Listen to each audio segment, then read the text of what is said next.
माननीय सदस्य आफ्नो भनाइ छुट्याउनुस्। त्यसो गर्ने मिल्दैन सभामुख महोदय। तपाईँलाई म निवेदन गर्न चाहन्छु, मलाई टाइम दिनु पर्यो नि त। तपाईँहरू हेपेको जाने हेप्न मिल्छ यहाँ यो सदनमा? जनताले चुनेर आएको प्रतिनिधि हो म त। हेर्नुहोस्, तपाईँहरू जस्तो एकचोटि होइन नि, म त 3 चोटि आमामा जनताले भारी मत दिएर जिताएको मान्छेले कसरी थोरै बोल्छ? थोरै बोल्न मिल्छ मिल्दैन? मलाई धनकुटाको जनताले भनिसके, तिमीले धनकुटाको बारेमा राम्रो कुरा राख मलाई भनिसकेको बेलामा म थोरै कुरा कसरी राखौँ? मान्य सदस्य, मैले 2 मिनेट बढी समय दिइसकेको छु। अब यसपछि म यो नीति र कार्यक्रम सम्बन्धी केही कुरा राखौँ कि भन्ने म कुरा राख्न चाहन्छु।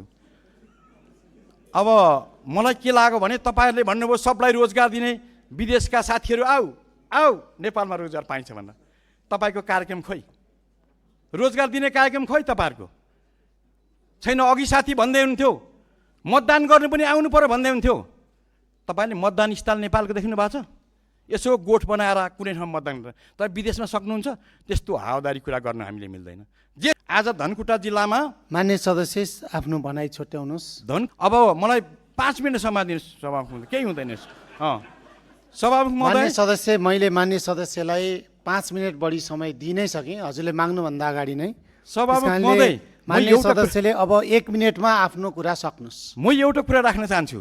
मेरो अर्को त रहेछ नि त, खोइ त हाम्रो उपप्रधानमन्त्री चाहियो नि त, कसरी यो छोडौँ? मैले धनकुटा जनताले मलाई भनिरहेको छ, तिमीले त्यो रोस्टममा उभिएर तिमीले संसदको नियम पालना गर, संविधान पालना गर, कार्यान्वयन गर भन्ने बेला यो मञ्च मैले कसरी छोड्नु?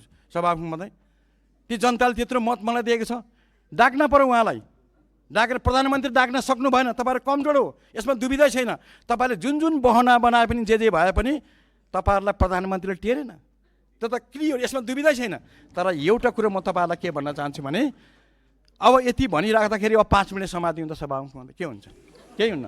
मान्य सदस्य, मैले मान्य सदस्यले भनेपछि पनि 1 मिनेट समय दिइसकेँ। मान्य सदस्यले भर्खरै रोस्टमबाट भने जस्तै धनकुटाको जनताले यहाँलाई नीति नियम सङ्गत गर्नु भने अनुसार मैले सभामुखले दिएको समयभन्दा पनि 6 मिनेट बढी दिइसकेको हुनाले यहाँको समय सकिएको छ। मान्य सदस्य, अब सभामुख एउटा निवेदन गर्नु पर्यो, नयाँ मान्नेहरूले ताली बजाउनु जडी छैन, पछि तपाईँहरूले यो चाल पाउनुहुन्छ यो रोस्टरमा, पछि अर्कोचोटि नि। अहिले ठिकै छ कि? ल सभामुख महोदय, मैले तपाईँको कुरा माने, तर यसमा मेरो थुप्रै रिजर्भेसन छ। धन्यवाद छ।